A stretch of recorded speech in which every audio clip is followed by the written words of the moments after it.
On Thursday, I go to school again. We have a new student in our class. Her name is Monica, and she is from Italy. At the beginning of the lesson, my teacher asks her how her life is.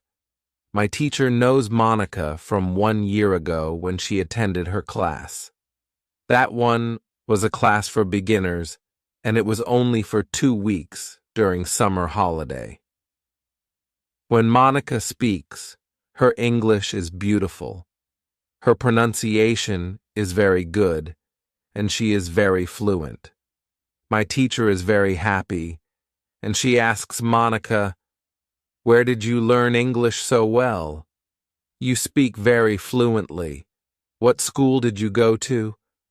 Monica replies, "I didn't go to school. I learned English at home. I used the advice and techniques that you taught us last summer. I did a lot of reading, shadowing, and thinking aloud. I tried to think more in English than in Italian. This is how I improved my English. The 2 weeks I spent last summer at your class helped me a lot. You showed me the way. I knew exactly how to work on my English every day. That's why I wanted to go to your class again, because 1 year ago I was a beginner, and now I can speak English. I want to learn from you again." My teacher is very happy when she hears these words. She thanks Monica for sharing her experience. It is all very interesting for me. I already know about the importance of reading. I also know the shadowing technique. But Monica also mentions thinking aloud. I don't know what it is. So I ask our teacher, "What is thinking aloud?" Our teacher says, "It is a very simple and powerful technique, but you have to have a strong motivation to learn English if you want to benefit from this technique. It is also good to know that for some people, this technique is a little bit crazy. However, when you start to think aloud, your English can improve very fast." I say, "I have a strong motivation. I don't care if the technique is crazy. If it helps, I want to learn it. Can you teach us this technique?" Okay, it is actually very simple. You usually think in your native language all day, every day. It is normal. Now, you can start to think in English instead of your native language. And when you start thinking in English, then you can think aloud. It means that you actually say aloud what you think. It is all. I say, "It looks very simple. You said that it is a powerful technique. Why is it powerful?" Our teacher says, "Maybe you can ask Monica. She has used this technique for a year. Maybe she can tell us what she has found out about this technique." Then our teacher asks Monica if she is willing to speak about her experience with thinking aloud. It is no problem for Monica. She says, "When I started with this technique, it wasn't easy. I started with very simple sentences. For example, I can speak English. It is good that I can speak English. I want to be better. I need to practice every day. I don't know many words, but I can use these words well. I can express my ideas with these words. I can do this. This is great." The sentences were really simple. I realized that sentences that I thought in Italian were long and complicated. I wasn't able to say in English exactly what I was saying in Italian. I had to find a simpler form. To think in simple English was the hardest part. But after some time I got used to it. Then it was normal for me to think in English. Then something interesting happened. I met a man from Australia. He was on holiday in Italy. I was still a beginner, but we started to speak English.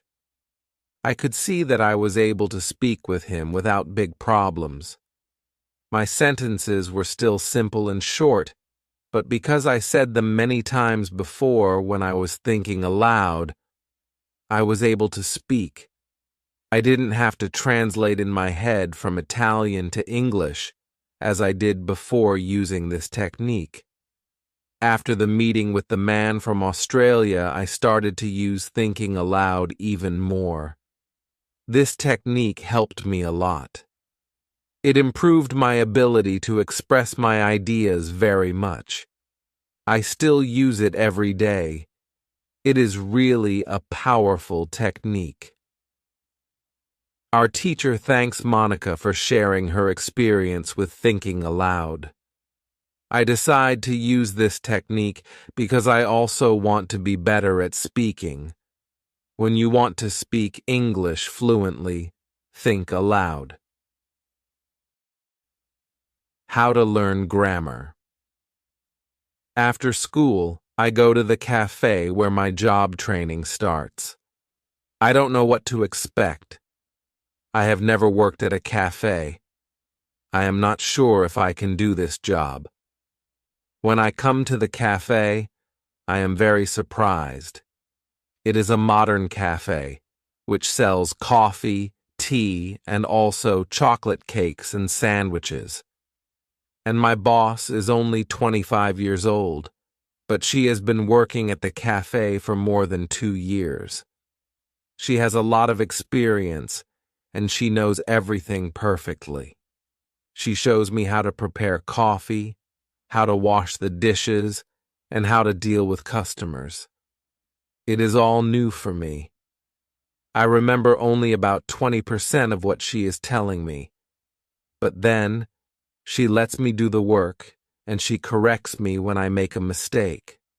She is very friendly, and I learn fast. After the first day at work, I am very tired. I had to learn many new things, but I am happy that I have a job.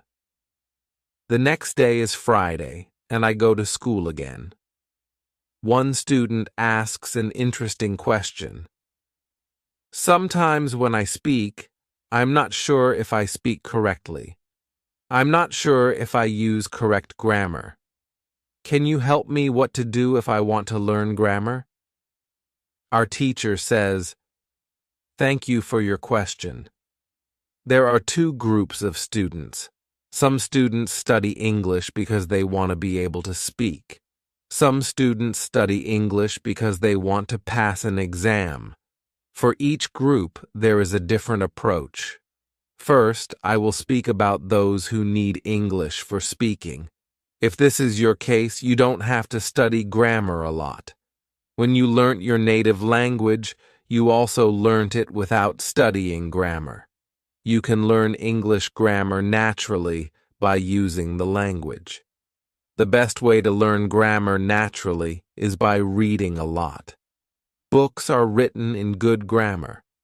When you read, you will learn grammar in the context of the whole sentence. I also recommend shadowing. When you do shadowing, you practice the correct grammar. You do it naturally. You don't have to try to remember anything. You only copy sentences with correct grammar.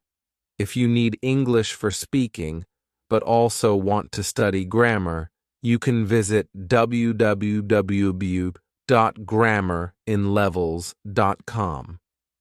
This website shows what grammar is important for the different levels of English. You can find the most important grammar rules for speaking there. The second group of students are those who study English for passing an exam. If you are one of these students, I recommend studying specifically for this exam. It might be helpful to get the versions of this exam from the past years if they are available and train with them. Of course, your exam will be a little different, but the structure is usually the same or very similar. From my point of view, the versions of the exam from the past years are good training materials. Then, I recommend going to the exam only when your results in the training materials are such that you could pass the exam successfully. Did I answer your question? Yes, thank you, says the student. This is good news. I don't like studying grammar. I learn English because I want to be able to speak. I don't need to pass any exam. I am happy that I don't have to study grammar much. I like reading, and I am happy that I can learn grammar by reading books. After the lesson, I go to the website www.grammerinlevels.com. It is really a nice website. There are grammar rules with examples for each level. They have 3 levels. These levels are 1,000, 2,000, and 3,000 words. In the afternoon, I go to my work. It is my second day, and I can already do a lot of things by myself, but my boss helps me whenever I need it. I see that my work is not very difficult. Also, I can practice English when I speak to our customers. When you want to have good grammar, read a lot. How to test your English. It is Monday again, and I go to my school. Our teacher asks us what we did during the weekend. I say that I was at work on Saturday. I say that I can already do my work quite well. I say that I am happy when I can speak to our customers. When I speak, one of the girls in the class asks me, "What happened to your voice? You sound very different from what we heard last week. Your pronunciation is very good." I smile and I say, "Thank you. I tried to do shadowing on Saturday evening after my work, and for all of Sunday. I tried to speak like a native speaker. I know that it is still not perfect, but I also noticed a big change in my pronunciation." Our teacher asks if anybody else tried to practice shadowing. 3 students raise their hands. One of them is the student from South Korea. He also likes this technique. One student says that she tried the technique, but her mouth hurt a lot after 5 minutes of shadowing, and she had to stop. She also says that she wasn't always able to repeat everything. Sometimes it was hard for her to keep up with the speed of the recording. Our teacher says, "Thank you for trying out this technique. If you do shadowing for the first time and your mouth hurts after 5 minutes, it means that you are doing it correctly. Your muscles need to be trained to this new way of speaking. It is like going to the gym for the first time. Your muscles can hurt if they are not trained. If your mouth's muscles hurt, you can take a break after 5 minutes and continue a bit later. With every 5 minutes of practice, your pronunciation should be a little bit better." Shadowing has also other advantages. You practice the correct pronunciation in English, and you also practice other things such as intonation, rhythm, and connecting words in whole sentences. I know that at the beginning the recording can sometimes be too fast. If this happens, you can repeat only the first or the last word in the sentence. With practice, you will be able to repeat more. I agree that it is true. On Saturday, when I started with shadowing, it was quite difficult for me. Yet by Sunday evening, it was quite easy to repeat what I heard. Then I have a question for our teacher. I tell her that I looked at www.grammerinlevels.com. The website is interesting, but I don't know what level is for me because I don't know how many words I know in English. Our teacher asks other students if they know how many words they know in English. It is interesting to see that nobody knows. We know that we are intermediate students, but we don't know how many words we know. Our teacher says, "There is a website for people who study foreign languages. You can do a test there. You can find out how many words you know." The test has only 2 steps, and it is really simple. The name of the website is www.testlanguages.com. You can do the test every month, and you can see how much you improved during that month. If you want, you can now take out your smartphones, and you can go to that website and do the test. I want to know how many words I know. I do the test immediately. I see that I know 2,100 words in English. Most of the students know between 2,000 and 2,200 words. Only Monica and the boy from South Korea know 2,500 words. Our teacher says, "So, you can see that when you go to www.grammerinlevels.com, you should already know grammar from level 1 and level 2. You can start using grammar from level 3 because level 3 is for students who know between 2,000 and 2,000 and 3,000 words. Test your progress every month. How to handle mistakes. On Tuesday, I go to school again. One student asks our teacher an interesting question. She says, "I would like to practice speaking with people around me, but I am afraid of making mistakes. I don't want to look stupid. Can you help me?" Our teacher says, "Making mistakes is a very interesting topic. There are a lot of opinions on it. I want to show you what I believe is the best approach. I have a lot of experience with this because I also learnt new languages. I still continue doing it. For example, now I am learning Spanish. When I speak Spanish, I don't care if I make mistakes or not. The reason why I don't care about mistakes is simple. When I learnt my native language, I didn't care about making mistakes either. So why should I care now? My main goal when I use any language is to express my ideas. That is all. I know that when I read a lot, speak, and do shadowing, my Spanish will be better and better. I know that this can sound incredibly simple, but it is my opinion. This is what I have found after many years of both teaching and learning languages. It works very well for me and many of my students. When I speak, I only concentrate on speaking.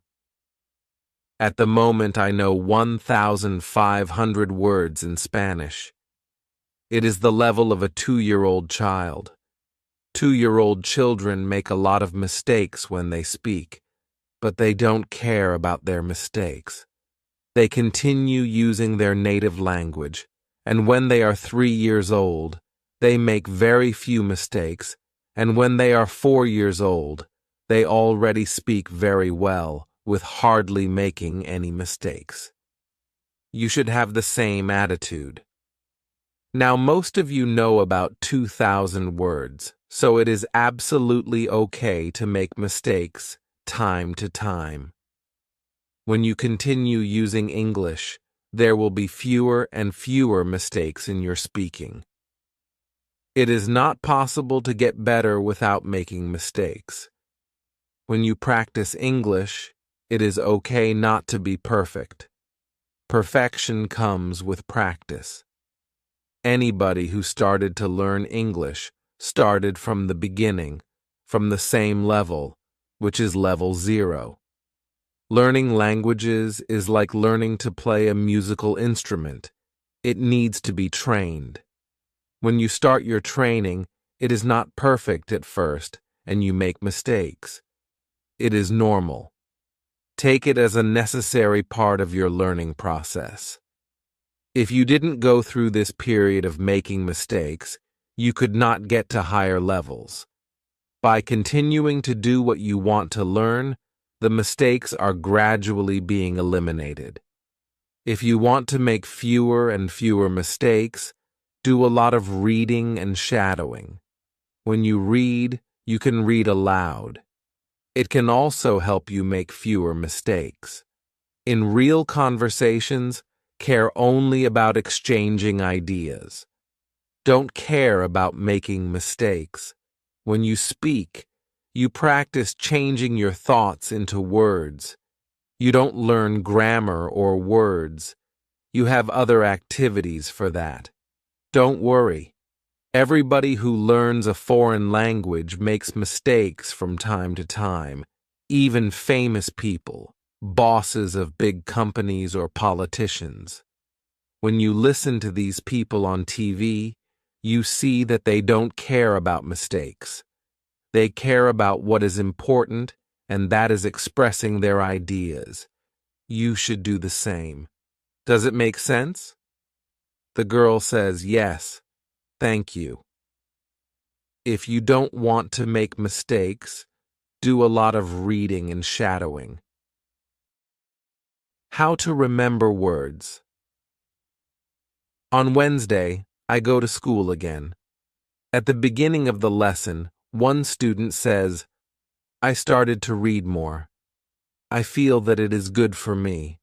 I can see how my grammar is better, but I have a problem. When I read, I look up a new word in a dictionary. Then I continue reading. Sometimes when I see the same word again only 10 minutes later, I don't remember the word and I have to look it up again. Can you help me to remember the words better? Our teacher says that it is an interesting question, and she gives this explanation. It is absolutely normal that you don't remember the new word immediately. Usually, you will have to look up the word 5 times before you remember it. There will be also words that you will have to look up 10 or 15 times. These words are usually verbs. When we learn a new word, the word goes through phases. Only when you achieve the last phase, you remember the word very well. There are 5 of these phases. Let's have a look at them. The first phase is the moment when you see the word for the first time and you don't know the word. You look it up in the dictionary. The second phase is the moment when you see the word that you have already looked up in the dictionary, or heard, or saw it in the past. You know that you saw this word before, but you still don't remember its meaning. You look up the word again. The third phase is the moment when you see the word again and you feel what it could mean, but you are not sure. For example, you know that the word is some kind of object or some animal or a verb. The fourth phase is the moment when you already know what the word means when you see it, but you are not able to recall the word when you want to say it. When this phase happens, the word is in your passive vocabulary. The fifth phase is the moment when you are able to use the word when you speak.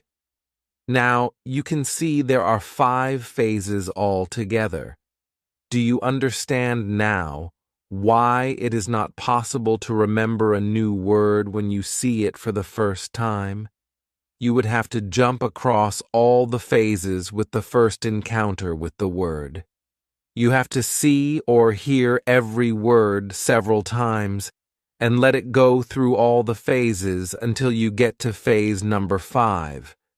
You can be happy not only when you learn a new word perfectly, but also when you get from one phase to the other. When it happens, you are closer to the final goal, and it is to use the word without problems in everyday communication. All of this is interesting to me. I didn't know about these phases, but it is all logical. It also happened to me that I looked up a new word in the dictionary, but 2 minutes later I didn't know what the word was, and I had to look it up again. I felt stupid that I didn't remember the word. Now, I know that it is absolutely okay not to remember the word forever when I see it for the first time.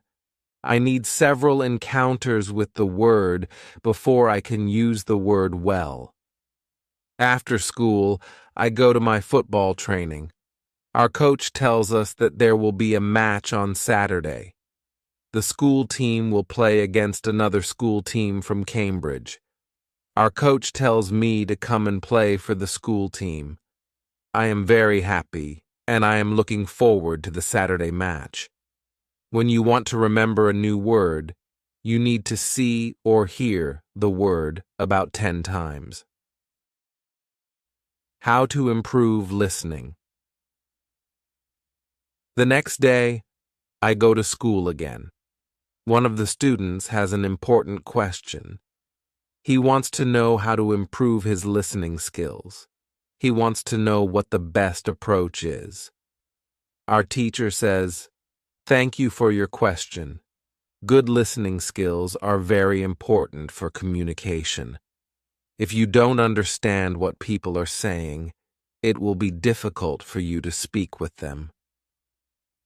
There are a lot of materials on the internet for students of English. Some students can have a problem with finding the right listening materials for them. Let's have a look at what you should listen to. There are 2 types of materials which you can listen to. You can listen to some audio, or you can watch a film. These are quite different materials, and different rules apply to them. When you listen to some audio, you should know 95% of the words or more. If the audio has a lot of new words, read the text first, if possible, and make sure you know all the words. When you practice listening, you practice getting information from a spoken language. You don't try to learn new words. Of course, sometimes you can learn new words, but it is not the main goal. When you listen, concentrate on getting information from spoken English. It is important to use materials at your level of English.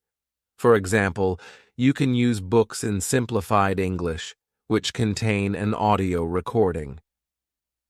I really recommend these books to you. They are fantastic because you can choose a book at your level of English.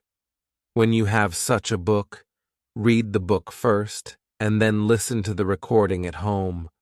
Or, when you travel, you can read 2 great books at www.robinsoncrusoeinlevels.com or www.thelittleprinceinlevels.com. You can also visit www.newsinlevels.com if you like listening to the news. All these materials are in 3 levels of English. The second type of materials for listening practice are films and videos on www.youtube.com. These are also great. You can start using them when you know 2,000 words in English or more.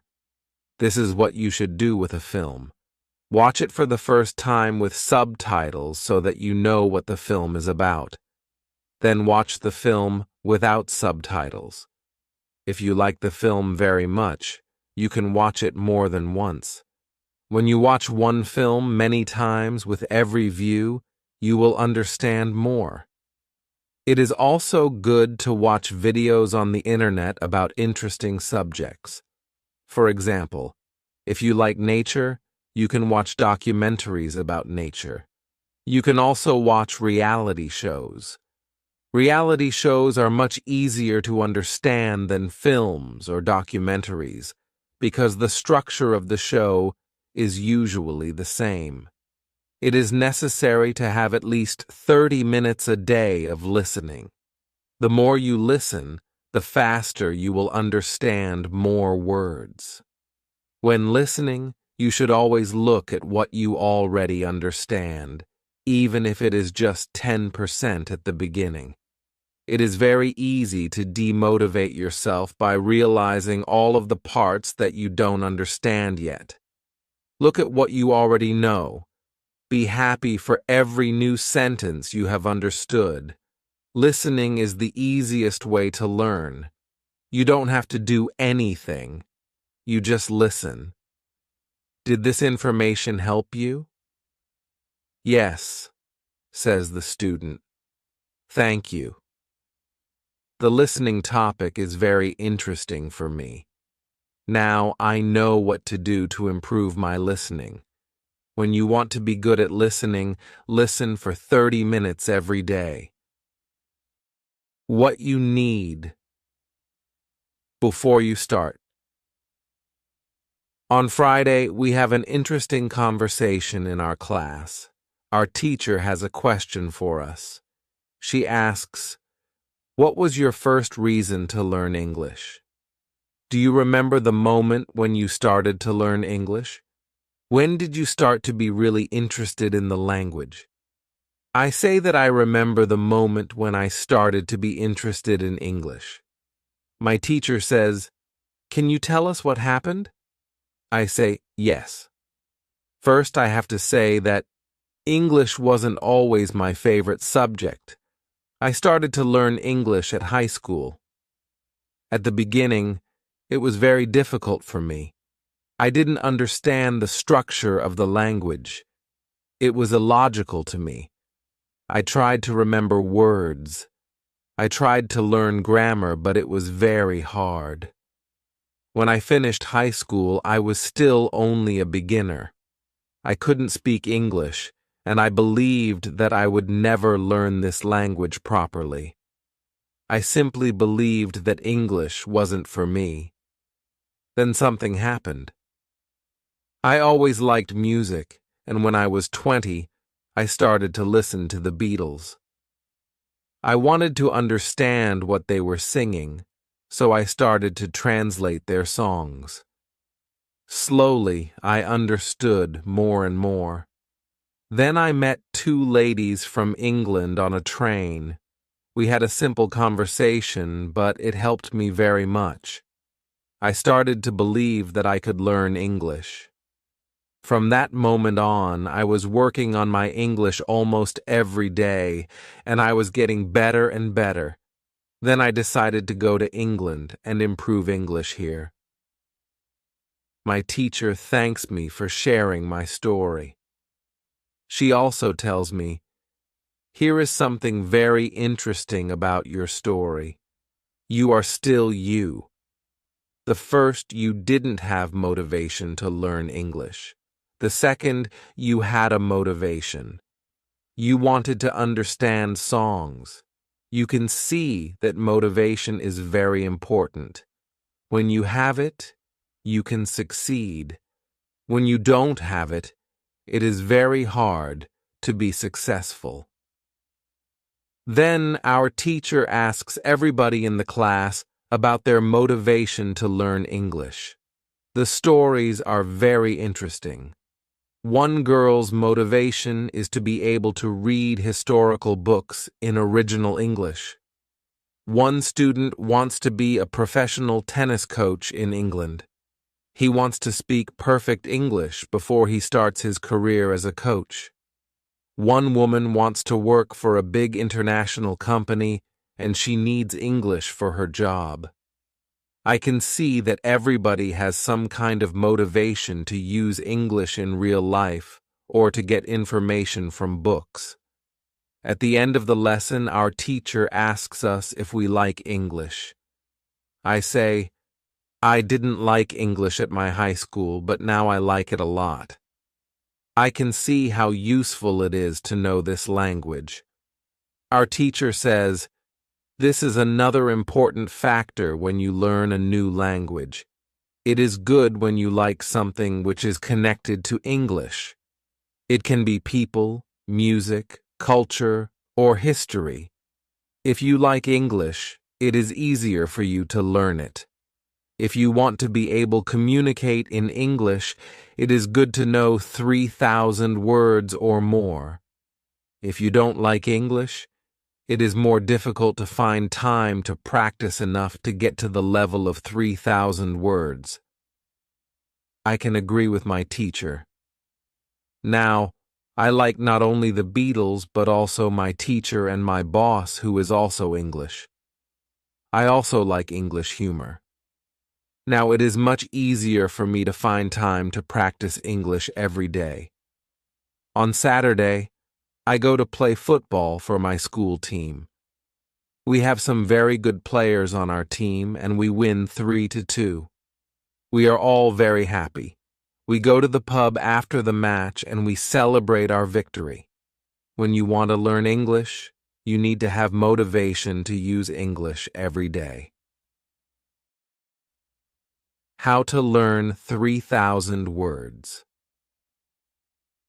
During the next lesson, one of the students asks our teacher this question: "You told us that it is good to know 3,000 words.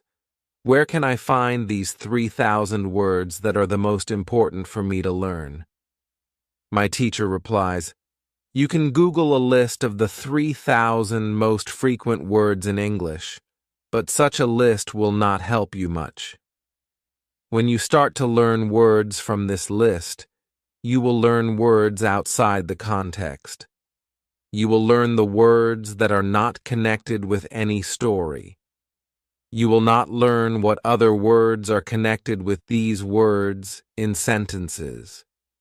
You will learn them in your short-term memory. This system works only for some words. These are basic words which describe things and people around us. For example, mother, father, apple, blue, orange, dog, cat, book, car, house, city, boy, girl, water, cinema, or paper. These are words which represent something that you can imagine easily. For example, when you learn the word dog, you know immediately what it is. You have a clear idea in your head what the word means. Yet when you want to learn words such as appreciate or suppose, this system doesn't work well. This is a problem many students experience. They start their studying by using lists of words. It works at the beginning, and they believe that they can learn English this way. They don't know that when they achieve the level of 1,000 words, they have to start using a different system. If you want to learn words from a higher level, you have to learn them from whole sentences. If you understand the meaning of a word in the context of a sentence, you will learn the word much better. You can learn words from lists, but there is usually a limit where you can go with this way of learning, and it is 1,000 words. Also, way of learning is very slow. There are much better ways which we have already spoken about, such as reading. For beginners, the best book to read is Robinson Crusoe in simple English. You can find this book at www.robinsoncrusoeinlevels.com. It is the best book I know of for learning new words for beginners. There is also one interesting rule that applies here. Every word that is important for you will come back to your life again and again until you learn the word. This is very similar to the way we learn your own language. When we are children, we don't study from lists of words. We just use the language, and important words keep coming into our lives again and again, until one day we know what the words mean. We keep learning new words this way all our lives. For example, the verb Google is a new word in many languages. We learnt this word by using the language. We didn't learn this word from any list of words. When you heard the word Google for the first time, you probably didn't know what the word meant. Then you heard it again and again as the word was important for you, and after some time, you understood the word. You can forget about lists of words. Learn new words by reading stories and other interesting texts. When you use English a lot every day, you will learn new words more effectively than from lists of words. Does it make sense? Yes, says the student. Thank you. After school, I go to my work. I already understand how to do my work very well. Things start to be automatic. I am happy that I understand my customers. It is not very difficult because the conversations are usually very similar. Our customers want some coffee or sandwiches, so the words are usually the same or very similar. My confidence goes higher, and sometimes I start to have longer conversations with our customers. Everything is good, but then something happens. It is a little bit shocking for me. When you learn a new word, learn it as part of the whole sentence.